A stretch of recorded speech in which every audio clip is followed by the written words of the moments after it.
제가 말씀드릴 내용은 뇌전증의 최신 치료, 현재 진행되고 있는 치료와 함께 현재 개발 또는 연구 중인 치료까지 모두 아울러서 간단하게 말씀드리도록 하겠습니다.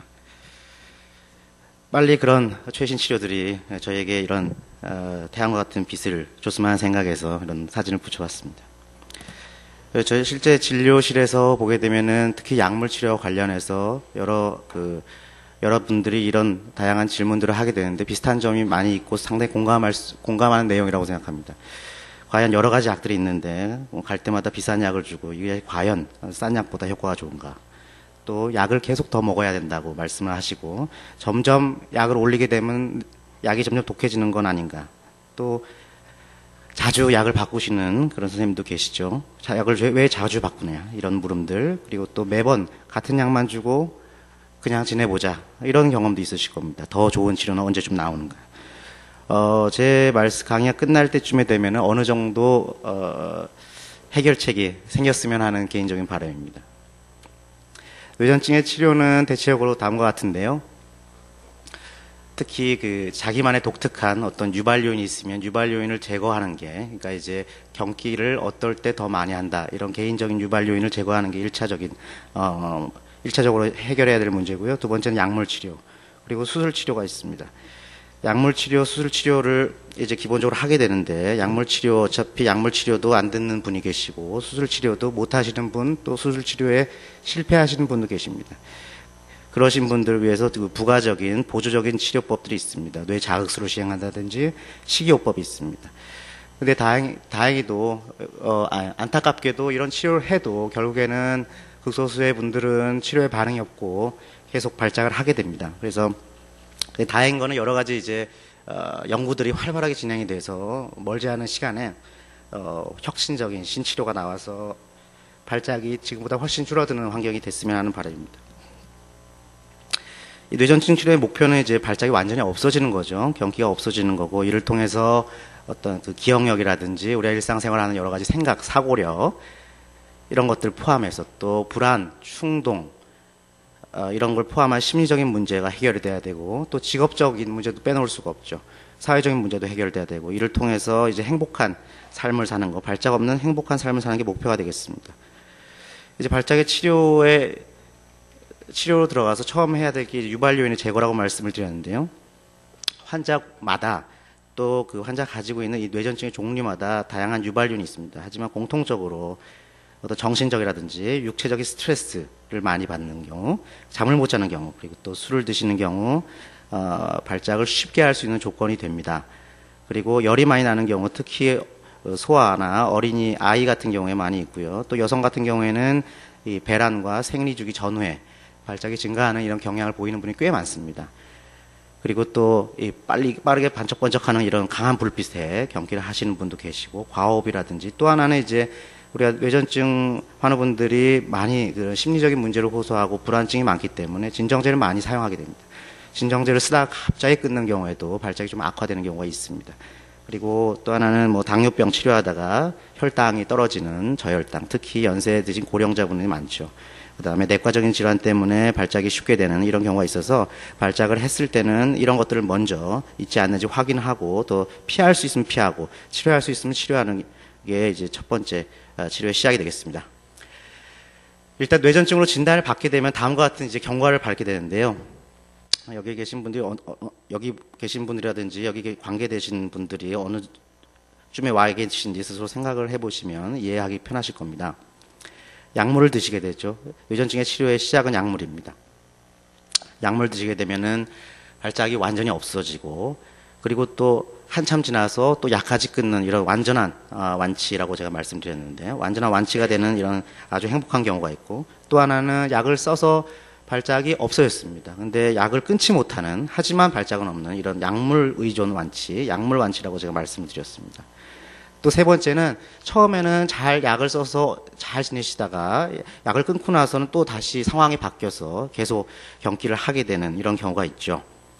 또 하나, 약물을 썼을 때 약물이 잘 들으면 문제가 없습니다. 근데 약물이 안 듣는 경우도 많이 있죠. 한 10명 중에 2~3명으로 알려져 있는데요. 이런 경우에는 전문 뇌전증 센터를 이제 방문하셔서 과연 내 뇌전증이 수술이 가능한지를 상담받게 됩니다. 수술이 가능하다고 판단이 되면 수술 여러 가지 검사를 통해서 수술을 하게 되죠. 수술을 하게 됐을 때도 수술이 잘 되면 좋죠. 수술이 잘 되면은 이상적으로는 경기가 없어집니다. 없어지고 그리고 또 더더군다나 드시던 약물도 끊게 됩니다. 완전 완치라고 우리가 볼 수 있고 또 수술을 했는데 약물을 끊지 못하지만 결국에는 발작은 없어지니 약물은 먹지만 완치가 되는 약물 완치가 있겠고 하지만 수술을 했지만 발작이 완전히 사라지지 않는 이런 발작 지속 상태가 있습니다. 이런 것들 중에 하나를 밟게 되겠는데요. 자, 그 뇌전증 치료의 시작은 약물이라고 말씀드렸습니다. 약물은 다양한 약물이 개발되어 있습니다. 1980년대 중반부터 해서 현재까지도 많은 수많은 여기 보시는 약물이 있겠고 익숙한 약물도 있으실 겁니다.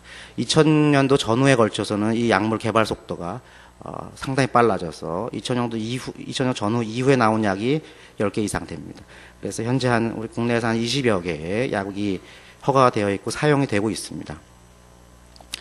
하지만 지금 개발 중이거나 어떤 동물 실험 중이거나 우리 환자를 통해서 이 약이 효과가 있는지를 테스트하는 이런 약들도 이만큼이나 많습니다. 제가 다 적진 못했고요. 그래서 이런 것들이 조만간 우리도 이제 쓸 수 있어서 약물에 아직 듣지 않는 여러분들의 도움을 받았으면 하는 바람입니다. 이제 약이 언제 개발되느냐에 따라서 몇 가지 나눌 수 있습니다. 옛날 약들 우리가 1세대 항경련제라고 부르는데요. 이름 익숙하실 겁니다. 페노바비탈, 페니토인, 카바마제핀, 발프로이트, 프리미돈 등등 있습니다. 물론 이거는 이제 상품명은 아니어서 익숙하지 않으실 수도 있는데요. 오래된 약일수록 의사들이 많이 썼기 때문에 어떤 부작용이 생기고 어떤 효과가 있고 많은 경험이 있습니다. 그래서 쉽게 쓸 수가 있습니다. 그리고 신약에 비해서 가격이 무진장 싸고요. 하지만 효과는 떨어지지 않다고 알려져 있습니다.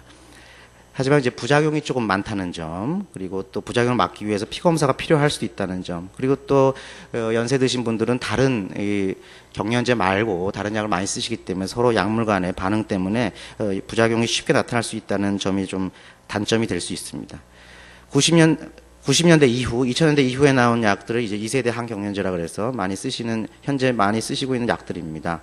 라모트리진, 토피라메이트, 프레가발린, 가바펜틴, 레베티라세탐 등등 있습니다만은 이 약은 이전 약보다 효과가 조금 우수합니다. 그리고 부작용이 적다는 게 큰 장점입니다. 특히 이 약들 중에는 다른 약들과 상호 반응, 특히 이제 여러 가지 다른 목적으로 다른 약을 드시고 계시다면 이 약을 먹음으로써 효과가 너무 세지거나 약해지는 경우가 있는데 그런 거 생각 없이 편하게 부작용 없이 안전하게 쓸 수 있는 약이라는 장점이 있습니다. 하지만 비싸다는 게 가장 걸림돌이죠. 자, 이런 약물이 개발되어 있지만은 약물을 2개, 3개, 4개 써도 약물에 들지 않은 난치성 뇌전증이 한 20, 30% 된다고 알려져 있기 때문에 하지만 그런 것들 때문에 많은 약들이 개발 중에 있기 때문에 앞으로는 그런 난치성 약물에 듣지 않는 뇌전증의 환자분들이 많이 줄어들 걸로 기대하고 있습니다.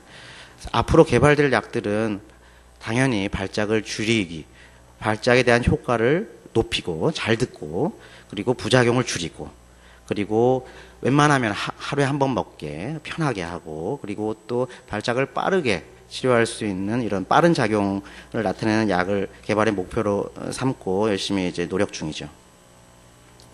약물 치료를 시작을 하게 됩니다. 보통 2번의 발작이 있으면 약물 치료를 시작하는데요. 한 번의 발작이 있더라도 여러 가지 이유가 있으면 쓰는 경우도 많이 있습니다. 처음에는 보통 한 가지 약물로 시작을 합니다. 그리고 발작을 조절할 수 있는 범위 내에서 그러니까 이제 경기가 없어질 만할 정도로 약물을 올리고 부작용을 없게 만드는 것이죠. 하지만 그 환자분들이 가장 조심해야 되는 거는 꾸준한 복용입니다. 실제로 진료실에서 보다 보면 꾸준한 복용이 되지 않는 분들이 상당히 많이 있습니다. 그래서 1년 있으면은 나중에 되면 한두 달 정도 밀려 있는 거는 보통인 것 같습니다. 꾸준한 복용이 가장 중요한 약물 치료의 원칙이라는 걸 알고 계셨으면 좋겠습니다. 과연 이런 약물이 발작을 어떻게 억제하느냐? 뇌전증, 특히 이 발작은 뇌세포가 흥분한 상태입니다. 그래서 흥분한 뇌세포가 증가되는 상황인데 여기서 빨간색으로 보이는 게 흥분한 뇌세포고 노란색으로 보이는 게 그 흥분한 뇌세포를 억지로 이제 억제를 하려고 말리는 그런 좋은 뇌세포입니다. 약을 씀으로써 이런 억제하는 이런 흥분을 말리는 그런 뇌세포를 작용을 증가시키고 흥분한 뇌세포를 잠잠하게 만듦으로써 발작을 억제하게 되는 것이죠. 약을 하나 쓰면은 보통은 전반적으로 보게 되면 2명 중에 1명, 10명 중에 5명은 발작이 없어집니다. 그리고 그렇지 않은 분들도 2번, 3번, 4번 약을 교체하든지 증량하든지 추가하든지 하게 되면 발작 조절을 한 20% 정도는 더 얻을 수가 있습니다. 하지만 문제는 어떤 약이 본인한테 맞고 어떤 약을 섞어 쓰는 것이 본인한테 맞는 것인지 미리 알 수가 없다는 게 문제겠죠. 또 약을 드시게 되면 여기 보시면 반알 드실 때, 한 알 드실 때, 2알, 3알 이렇게 드심에 따라서 몸속에 약의 약 용량이라 그러는데요. 약 농도라 그러는데 약에 이제 몸속에 들어있는 정도도 올라갑니다. 당연하겠죠. 많이 먹었으니까 올라갑니다. 몸속에 있는 약의 양이 올라가게 되면 약물 효과도 당연히 올라갑니다. 하지만 약이 올라가면 약이 독해지기 때문에 부작용도 증가하게 됩니다. 하지만 이렇게 같이 가는 것이 아니고 부작용이 생기지 않으면서 약효가 있는 점이 있습니다. 자, 반알, 한 알, 2알 했을 때 여기서 부작용이 없습니다. 0이고 약물 효과는 굉장히 세죠. 그래서 약이 많으면 많을수록 항상 독한 건 아니다. 그렇죠? 어느 점까지는 효과는 최대한으로 볼 수 있고 독성이 나타나지 않는 시점이 있기 때문에 약을 증량하는 거에서 너무 부담을 가지실 필요는 없다고 생각합니다. 부작용은 많죠. 부작용이 없는 약은 없습니다. 심지어는 두통약, 가장 간편하게 쓰는 아주 순한, 앞으로 수습해서 팔지도 모르는 그런 두통약도 부작용이 있습니다. 하물며 한경현제 부작용이 있는데요. 어지럽고 졸리고 비틀거리고 마음이 불안하고 기억력이 떨어지고 성격이 바뀌고 또 특별한 부작용으로 손 떨리고 머리 빠지고 몸무게가 늘거나 줄고 피부에 뭐가 생기고 간이 나빠지고 피검사했더니 혈액 성분이 나빠지고 결석이 생기고 이런 것들이 있습니다. 하지만 미리 우리가 이 환자에서 어떤 부작용이 생길 것이다 예측할 수는 없습니다. 그래서 근데 다행인 것은 이 많은 부작용 중에서 이 앞쪽에 있는 이런 부작용들은 서서히 약을 쓰거나 저용량으로 조금씩 약을 쓰면 부작용을 상당 부분 경감할 수 있습니다. 그래서 저희는 이런 걸 위해서 이제 진료실 노력을 하고 있고요. 그래서 그런 거 생겼을 때 바로바로 상담을 통해서 부작용을 해결해야 되겠습니다. 약을 한번 쓰게 되면 뇌전증의 종류마다 상당히 다른 지속 기간이 다릅니다. 어떤 일부는 뇌전증 약을 평생 써야 되는 경우도 있지만 일반적으로 말씀드리면 보통 짧게는 2년, 길게는 5년 동안 드셔야 됩니다. 그래 5년 동안이나 뭐 2년 동안이나 하여튼 이런 장기간 약을 드신 상태에서 발작이 없다면 이때 상의해서 이제 약물 중단을 고려해야 됩니다. 경우마다 틀리지만 전체로 보면은 60-70%에서 약을 성공적으로 중단할 수 있습니다. 약을 쓰면서 경련이 조절되는 환자의 60에서 70%입니다. 그 나머지는 또 재발하는 경우가 있죠. 하지만 재발하는 거는 초기에다 재발하기 때문에 약을 중단한 지 한 1, 2년 됐으면은 어느 정도는 안심하셔도 된다고 알려져 있죠. 하지만 약을 중단할 때 약을 중단하는 속도도 약을 시작할 때 천천히 올리는 속도만큼이나 중요합니다. 그래서 임의로 난 5년 동안 없었다. 확 끊으면은 재발을 쉽게 하기 때문에 상담을 통해서 서서히 중단해야겠습니다. 자, 약을 써도 안 되는 경우가 10명 중에 3명 있다고 말씀드렸습니다. 이게 난치성인데요. 과연 난 난치성인가? 여기 생각할 때 저희는 이런 거를 다시 한번 생각해 봐야 됩니다. 과연 나는 뇌전증이 맞는가? 다시 한번 진단해야 됩니다. 왜냐하면 여기 써 있는 실신, 심장 부정맥, 가성 발작 이런 것들이 뇌전증과 상당히 비슷한 모양새를 가지고 헷갈리는 경우가 있기 때문입니다. 두 번째는 내가 과연 그동안 약은 잘 먹었는가? 의사가 나에게 약을 잘 처방했는가? 왜냐하면은 약에 따라서는 특정 뇌전증 형태에 잘 듣는 약이 있고 잘 듣지 않는 약이 있습니다. 그리고 또 너무 조금 먹진 않았는지, 용량이 작진 않은지, 그리고 용량을 늘리고 싶은데 약에 대한 부작용 생겨서 어쩔 수 없이 조금밖에 못 먹지 않았는지 이런 걸 이제 의사랑 상의하게 되고 의사들이 좀 고민하고 있습니다. 또 하나는 유발 요인 말씀드렸죠. 유발 요인이 제거되면은 또 경기가 난치성이 아니고 약물에 잘 듣는 경기로 바뀌는 경우도 있어서 생활 습관이 중요합니다. 자, 수술요법에 대해서 말씀드리겠습니다. 난치성 뇌전증은 대상이 되면 이제 수술이 가능한가 검사를 통해서 확인하게 됩니다. 자, 수술은 뇌전증의 범인이 되는 그 뇌 일부를 잘라내는 겁니다. 그래서 그 일부가 어딘지를 검사를 통해서 확정하는 게 굉장히 말은 쉽지만 굉장히 어려운 내용입니다. 그래서 그게 정확히 잘 확인될 때만 수술을 고려하게 됩니다. 그리고 또 확인이 잘 됐는데도 내가 말을 하거나 팔다리를 쓰거나 이런 중요한 뇌 부위에 겹쳐 있다. 그러면 이제 자르지 못하는 거죠. 그렇게 수술의 대상을 정하게 됩니다. 수술의 장점은 아주 이상적입니다. 아까 뇌전증은 뇌의 일부가 흥분하기 때문에 생기는 거라고 그랬는데 흥분한 뇌가 일부기 때문에 그 일부를 찾아 제거하면 완치를 할 수 있습니다. 하지만 어쩔 수 없이 정상 조직도 잘라내야 되기 때문에 우리가 원하진 않았지만 어떤 기억력, 일부 기억력, 그리고 사고력, 그 다음에 경우에 따라서 신경학적인 손상, 어떤 장애가 남을 수는 있습니다. 어떤 연구에 따르면 한 4%라고 그럽니다. 수술 부작용이. 그래서 그런 수술을 정확히 잘 떼고 뇌전증도 치료가 되고 수술 부작용도 없애기 위해서 다양한 수술 기법과 다양한 검사 방법이 활발하게 개발되고 있습니다. 하지만 비쌉니다. 문제죠. 수술 종류는 말씀드렸듯이 뇌전증이 생기는 위치를 잘라내는 겁니다. 네. 위치에 따라서 잘 잘라지고 수술이 쉽고 뇌전증 부위를 잘 선택할 수 있는 측두 옆머리죠. 옆머리는 잘라냈을 때 경기가 잘 조절이 되는 확률이 높고 그렇지 않고 다른 무리, 앞머리, 그다음에 윗머리, 뒷머리 같이 이런 심피질 뇌전증이라고 얘기를 하는 이런 부분은 찾기가 굉장히 어렵습니다. 그래서 수술 성적이 좀 떨어집니다. 수술은 다 잘라내면 좋겠지만 그렇지 않은 경우에 발작 횟수를 줄이기 위해서 하는 대체적인 수술들이 있습니다. 그리고 어떤 거는 칼로 잘라내는 게 아니고 감마선이라는 이런 방사선을 통해서 병변을 잘라내는 수술도 있고 하지만 이건 아직 보편화된 그런 수술 결과를 보여지고 있지 않아서 많이 하고 있지는 않습니다. 그림과 같습니다. 뇌 부위에서 별표가 이제 발작이 시작되는 뇌 부위로 이제 생각이 되는 거고요. 거기를 이제 드러내는 겁니다.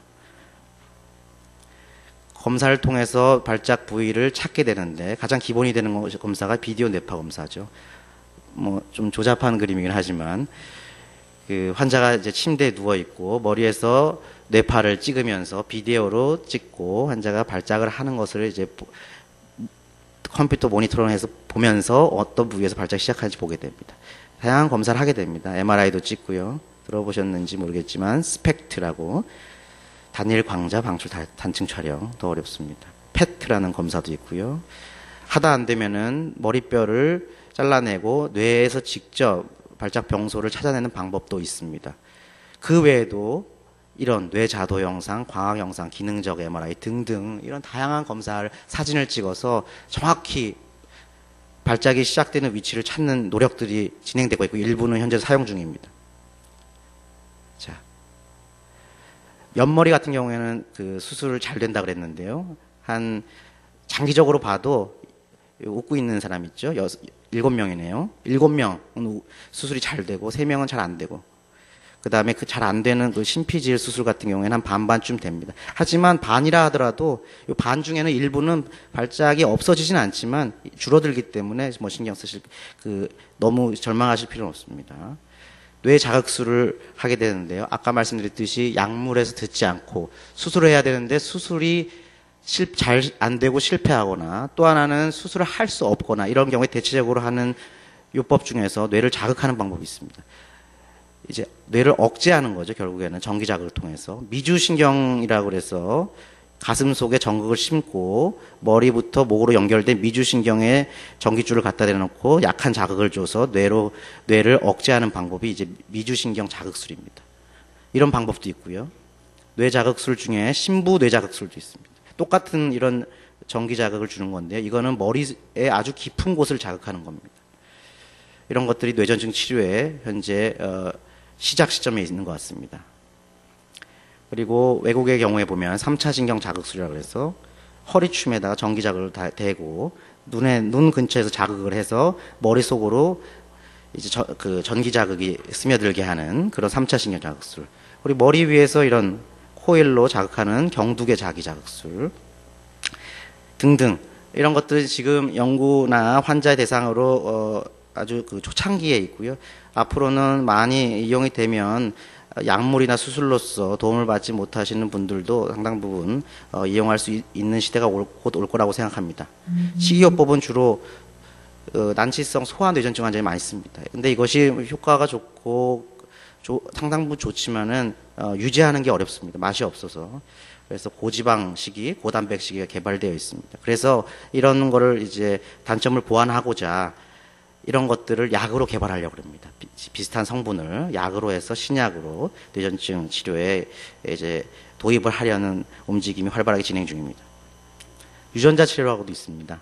이런 것들은 아직은 환자한테 사용하지는 않습니다. 동물 실험 단계고 그 효과는 동물에서 입증이 됐지만 워낙 어려운 치료이다 보니까 아직까지 활용이 되고 있지는 않습니다만은 잠깐 소개해드리면은 어떤 일부 뇌전증 환자에서 부족하거나 이상 유전자를 넣어주는 겁니다. 또 하나는 유전자 조작을 해서 뇌에서 억제 신호, 그러니까 흥분성 신호를 억제할 수 있는 발작 억제 효과를 노리는 그런 유전자 변형을 이루는 겁니다.